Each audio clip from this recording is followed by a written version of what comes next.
Hi, I'm Dr. Anna Lowe, and today I want to give you some tips on sleep. It's based on this book, Why We Sleep by Matthew Walker, who's a researcher around sleep.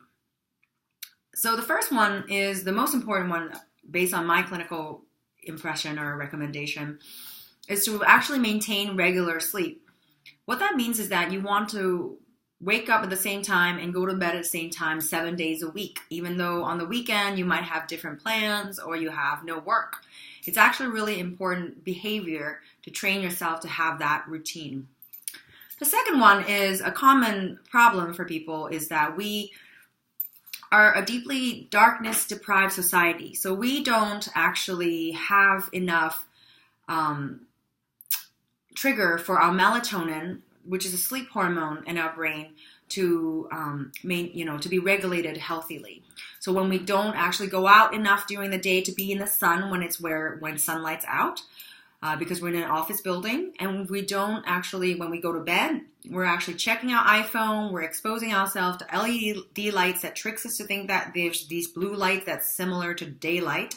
It's hard for our brain to know what to do. So it's important to really block that out, turn that off, have very dark curtains to help our eyes to really be rested from light.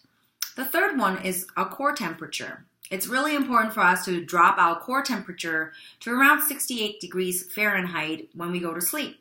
Our body and our brain needs to, the temperature needs to go down for that body and the brain in order to start initiating this sleep and rest. The fourth one is alcohol and caffeine. So you do want to avoid them.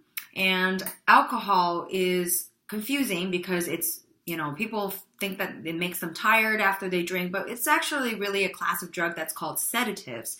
What it does is it sedates you and actually makes you tired, but it actually blocks dream sleep. So it does not, or REM sleep. So it does not actually make you have good quality sleep.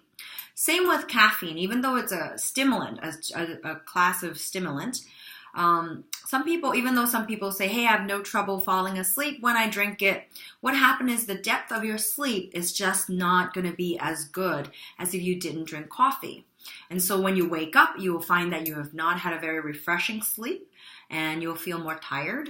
And sometimes you might even reach for another cup of coffee so that you wake up. And then you again have poor sleep and creating kind of a cyclical vicious cycle. So the fourth one and the last one, the fifth one and the last one, which is also quite important and not intuitive, is when you are falling asleep and have trouble falling asleep, it takes you like an hour, or if you wake up in the middle of the night and can't fall back asleep for at least 20 minutes or more, it's very important that you wake up, get out of your room. You can do some very gentle things like read a book in a dim light until you want to go back to sleep, and then you can move back to your bedroom. The idea is that you do not want to associate insomnia or not sleeping with your bedroom. You want to really create a strong association between sleep and your bed.